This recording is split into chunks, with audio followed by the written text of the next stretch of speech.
That's the sound of the coffee pouring. Welcome to the Doctor's Brew. I'm your host, Dr. Abdulaziz Al Khayyat. And I'm your co-host, Dr. Bassam Al-Mullah.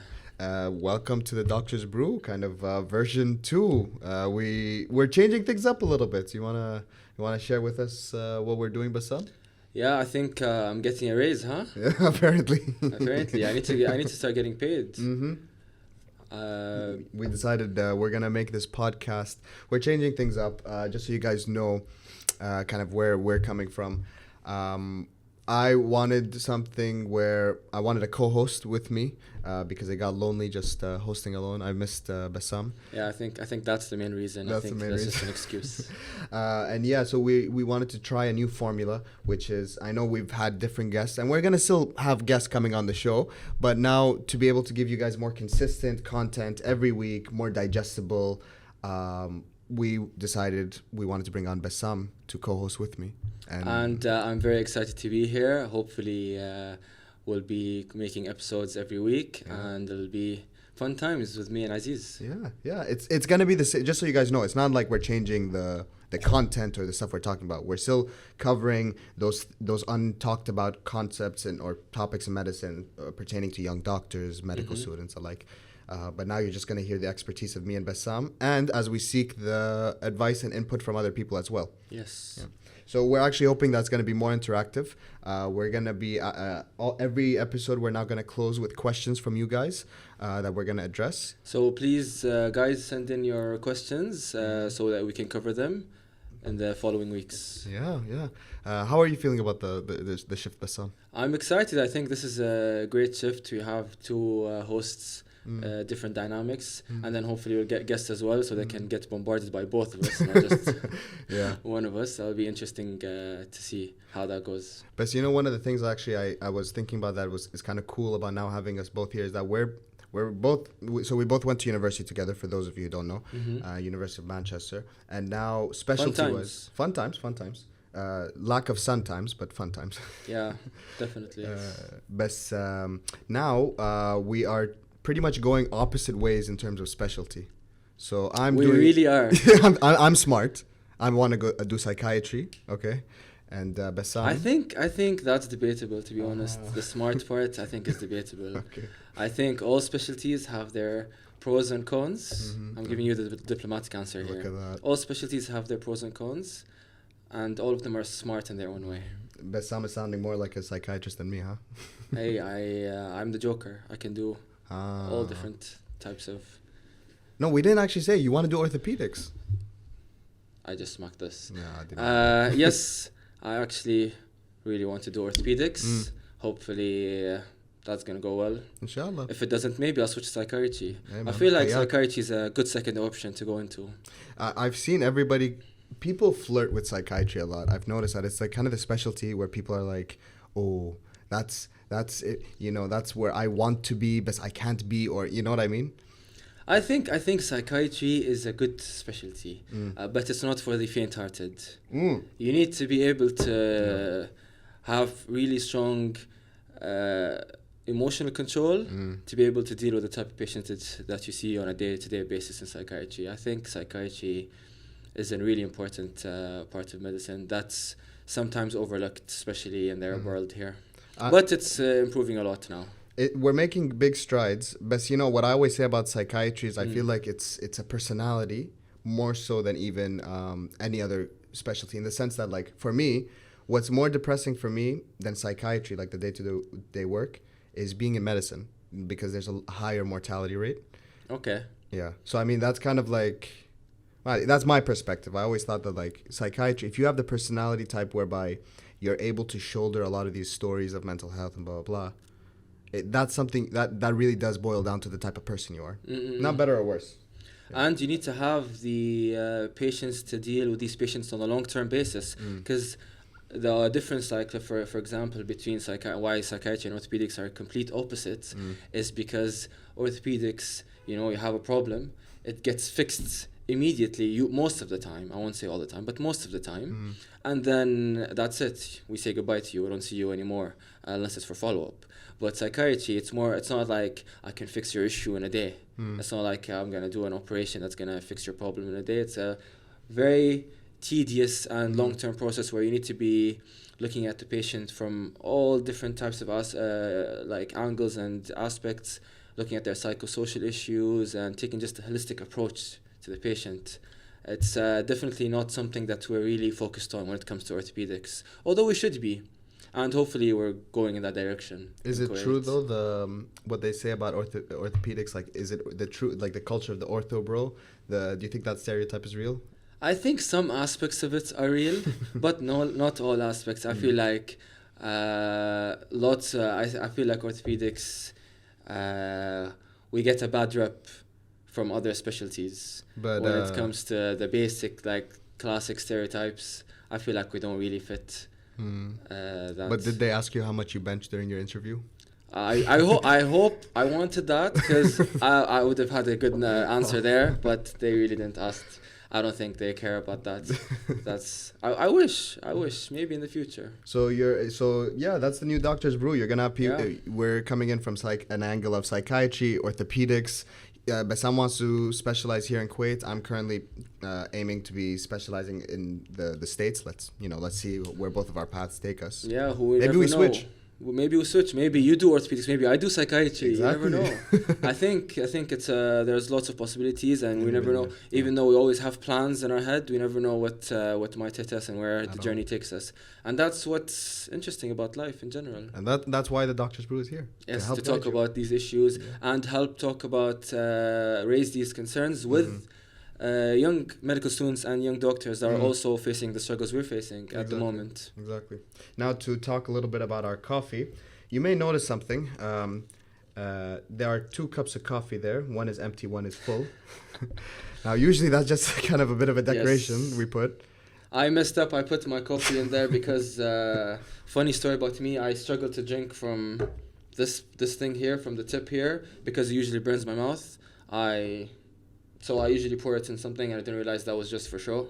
But that's part of being a new member, a new permanent member of the show. So hopefully next time you'll see that empty. Yeah. And today's coffee is from Caribou.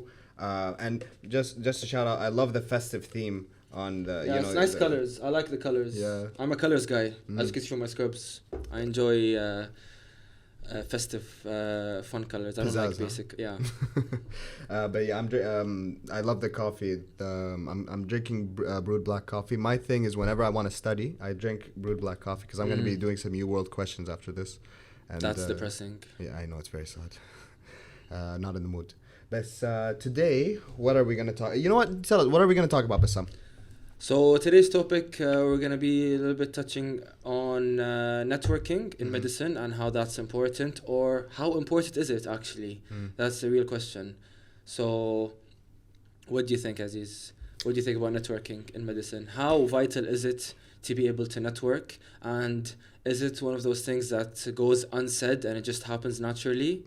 Or is it something that you should be actively working towards as part of your career? So I'll be honest. I think it's very important, but I don't know if I'm good or bad at it. I think people have told me I'm good at it, but I don't personally see myself as good at it. I think you know how to hold a conversation with a random stranger. Okay, yeah. I talk a lot. Okay, I can do that. Yeah, sometimes you don't know when to stop talking. That's why I'm here. to censor the podcast. A little bit, just a little bit. Just a little bit. No, but Shuf, like my thing about networking, what I find difficult about it, I think is very important, and I think it's the unspoken rule.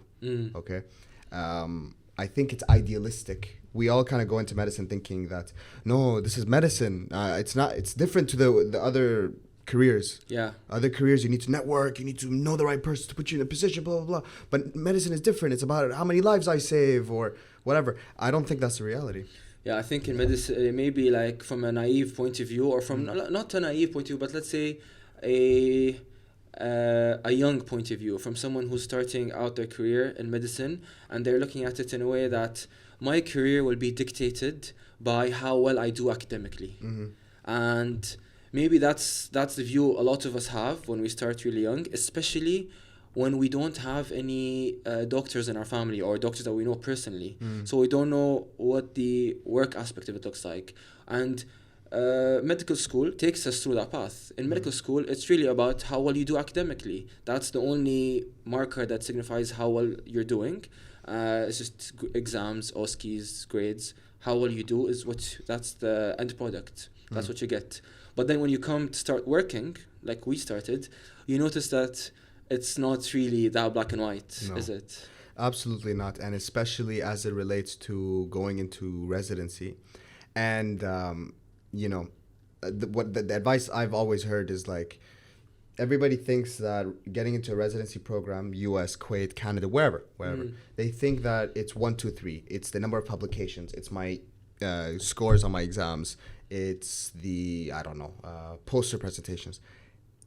Those are important, but it's not as simple, and you'd be surprised the power of just when you walk into an interview and the program director of whatever thing you're applying to, when they know your face. I'm not saying schmoozing. I'm not saying like you have to go buy them a car. Yeah. But the fact that they know who's coming in makes a huge difference. I totally agree. I feel like in the beginning, when you're looking at when you're applying to, let's say, whatever it is, it's not just residency programs. It's just people knowing you in general. So if you have, let's say, family that are doctors and they're working in a small community like Kuwait, where the medical community, most of the people know each other. When you come in as a young doctor and people know you, as in they know your family who are also doctors, I feel like that helps ease the path that you're going through. Compared to someone who's completely brand new and fresh. But then also when you mentioned talking about applying for residency, I feel, and this applies to everyone, not just Kuwait, I feel like when the committee knows the person that's applying, it plays a role. It definitely plays a role, just as much a role as your grades, your academics, and your research, and all the other academic aspects of being a doctor play a role. I feel like networking in that regard also plays a role, and it's really an important aspect. Yeah, the thing about networking though, some people, when I've said this to people before, they say something along the lines of, oh, that's really unfair, blah, blah. But there's something that has shifted my viewpoint on this issue. Someone was telling me how when you apply to residency in the States, you need to remember, you're not applying to a university. You're not a high school kid applying to university. You're applying for a job, right? Residency is a job. That team is bringing you on to treat their patients. Yeah, there's a two-way exchange because, you're getting both paid and you're also getting trained, right? But it's still a job. So, like any job, the boss wants to know if this person in front of them fits into the team. Yeah. So there's also an element of personality to it. It's not just, I'm super awesome and my integrity is amazing and I never lie. It's not about that. It's also about personality, your dynamics. Are you gonna blend in with the team? And I feel like that's an aspect that's underlooked because, as I said, as we talked about before, it's most young doctors think it's more of an academic thing, which definitely plays a role. But you also have to look at the personality point of view because. If we're looking at it from the program committee, when we look at it from their point of view, they're trying to bring on someone that they know is going to be a reliable resident in their program and will also represent them well in the future. Oh, that's a good point. Because you're looking at it from their point of view, they want to be proud of the products they're producing. You're looking at we're products. We're products of their we're part of their team because when we say, oh, I graduated from this program, from this country, from this program, you're representing them for the future, for the rest of your career. That's true. And they need to feel that you will be a good representation of their program, which I think is, from their point of view, is a valid thing to have. Yeah. So if they feel like, even though you're academically amazing, you're doing very well academically, but they feel like you wouldn't be the ideal fit for their residency program in terms of their ideology and what they think is important for a doctor to have, maybe they won't take you in. Yeah, and it's nothing against you, and that's kind of where networking is important because when you go in for an interview, how long was your interview? My interview it didn't even last 10 minutes. I think it was less than 10 minutes, probably like 7 minutes maybe. How can you know someone's life story and their impression, their personality, how they're going to fit in from 10 minutes? It's very difficult. It is. Yeah. And I think that's why networking, especially here in Kuwait, when you have such a small community, a medical community here, you need to be able to know and recognize the important people when it comes to your specialty, and who's in the committee and who are the relevant doctors. And I'm not saying that other doctors aren't relevant, but you need to be able to recognize that some committee members are important for them to know you as a person, and not just as a doctor, but also to have an idea of you, who you are, and your background, and that will help when it comes to going for program interviews and residency and things like that. You know, you mentioned something, Shway, a bit earlier about privilege, which I think is a really interesting point. How privilege, some people, you know, I have to say I'm privileged. I'm very lucky. I have a lot of doctors, close friends, and you know, doctors who are close friends, family members, who have all been nothing but supportive for me. But I know a lot of people that have complained to me. They're like, I don't have that network around me, so I've been going through this kind of lost. You know, I think it makes a huge difference. But the question is, what do you do when you have privilege, and what do you do when you don't have privilege? So I think when you have privilege, I think you shouldn't take it like you shouldn't be taking advantage of it as much as going for taking advantage of the privilege by doing some proper work. So you would, if you know doctors that are in your specialty, or if you have family that are doctors, you should still work hard and prove yourself to show that you deserve the position and that you're going for. And share. Yes, and you shouldn't gatekeep. I think gatekeeping in medicine is What do you mean gatekeep? So gatekeeping is like, and this starts from all the way from medical students all the way to being a doctor. And I see this a lot in the day-to-day work. When you have something that you know is beneficial, but you keep it to yourself, and you don't share it with your colleagues and your co-workers. Yeah, so I've heard a lot of people complain about this, and I think it doesn't make sense to me. Why? What are you benefiting? I don't see what the benefit of gatekeeping is. I think it's just a personal decision some people decide to go for. Really? Yeah, this depends on who you are as a person. I feel like as doctors we should all try to enable each other and help each other, and because we already deal with enough stuff that we don't like to deal with. Stuff is a nice word there. Stuff, yeah. We're trying to keep this PG.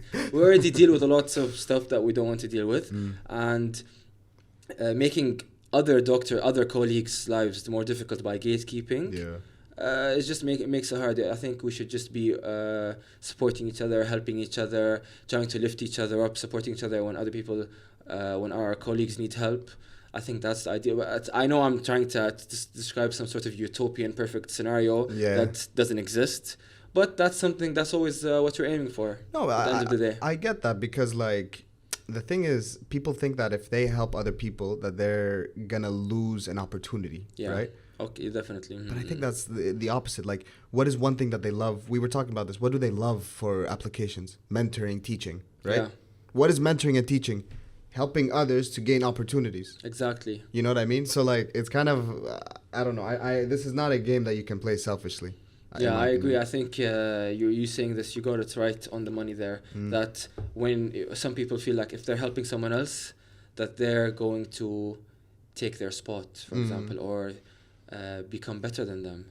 But that's not the case at all, because if you are who you say you are, you're that good, then no matter what you do to help others, you will still stand out, you'll still shine. And there's space for everyone, because at the end of the day, all over the world, we're understaffed. We always need each other's help. So you're not going to be Superman. You're not going to be able to save everyone's life. You're not going to be able to help every single person out there. Doctor's not a one-man job. It's a team effort. And absolutely, we need everyone's help and input to provide the best patient care possible out there. Can you say, you said something, if you are what are you saying? What do you say? Can you say that again? What did I say? If you are what you, what? If you are that good, or if you are no, you said something else. If you are who you say you are, a superstar. If you're a superstar, then have no fear. Yeah. And so you don't know what I'm referring to here, the Kanye song? Is that, I don't listen to Kanye. I don't like Kanye. I think he's a controversial personality that I'm not a fan Bassam of. has become very diplomatic since joining the podcast. I need to be able to. It's important to be diplomatic. It's important to have. Networking is part of it. Exactly. I think being diplomatic when it comes to networking is really important because you have to be able to manage the personalities of all of the No, that's true. senior doctors as well, because you're gonna see loads of different personalities, and you're going to struggle sometimes to deal with some of those personalities. Some of them are really difficult to deal with. Some of them really easy to deal with. Some of the senior doctors are really friendly. Some of them are really strict and academic. Some of them not as much. It depends. Everyone's personality is different, and as a junior doctor, it's a skill to have to be able to manage all of those personalities and to be able to fit yourself within the team really well when it comes to working in a team. Also, I feel like it's really difficult, let's say, because as a junior doctor, you go through many rotations, many different electives of different durations, and you're always being introduced to new people. Yeah. And it can be sometimes overwhelming. Yeah. So it's a skill to have, to be able to introduce yourself and integrate yourself within the team as fast as possible so that you can benefit as much as possible from that specific limited rotation that you have, for example, especially if you're really interested in the rotation. I have to say that for me, the hardest part of networking is always not the networking, not the hello, how are you, making the connection, the maintenance. I'm horrible at responding to messages. Anyone who's ever messaged me on Instagram from now, I apologize. I'm very bad at responding to messages. I work with phone calls, you know this. Yeah. I'm very annoying. I'm very old school. If I could, I just carry the Nokia around and not, honestly, no joke. It's, but you can't live that way. Yeah. You can't. You have to maintain those connections. That would be my advice. In our modern day and age, it's all about being active online.